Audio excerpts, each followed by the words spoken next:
అనసూయ భరద్వాజ్. ఈ అందాల ముద్దుగుమ్మ గురించి ప్రత్యేకంగా చెప్పాల్సిన అవసరం లేదు. 2 తెలుగు రాష్ట్రాల్లో ఈ పేరు తెలియనివారు ఉండరు.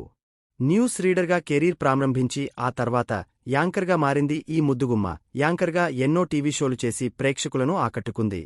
ఆ తర్వాత సినిమాల్లో నటిస్తూ మంచి క్రేజ్ తెచ్చుకుంది అనసూయ భరద్వాజ్. 2 తెలుగు రాష్ట్రాల్లో ఈ పేరు తెలియని ప్రేక్షకులు ఉండరు.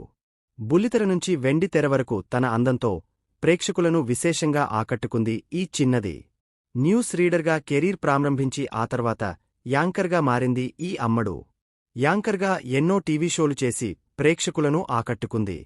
ప్రముఖ టీవీ షో జబర్దస్త్ ద్వారా అనసూయ బాగా పాపులర్ అయ్యింది. ఆ తర్వాత సినిమాల్లో నటిస్తూ మంచి క్రేజ్ తెచ్చుకుంది. ఇక సినిమాల్లో నటిస్తూ అలరిస్తుంది.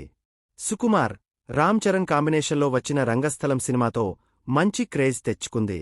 ఆ తర్వాత వరుసగా సినిమాల్లో అవకాశాలు అందుకుంది.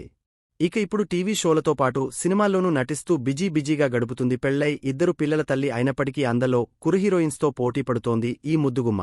అయితే ఈ ముద్దుగుమ్మ తనపై వచ్చిన ట్రోల్స్కు సోషల్ మీడియాలో తనదైన స్టైల్లో కౌంటర్లు ఇస్తుంటుంది. తాజాగా ఓ ఇంటర్వ్యూలో అనసూయ తనపై వస్తున్న ట్రోల్స్ గురించి మాట్లాడుతూ ఆసక్తికర కామెంట్స్ చేసింది. అలాగే సోషల్ మీడియాలో తన ఫాలోవర్స్ తగ్గిపోవడానికి కూడా కారణం తెలిపింది.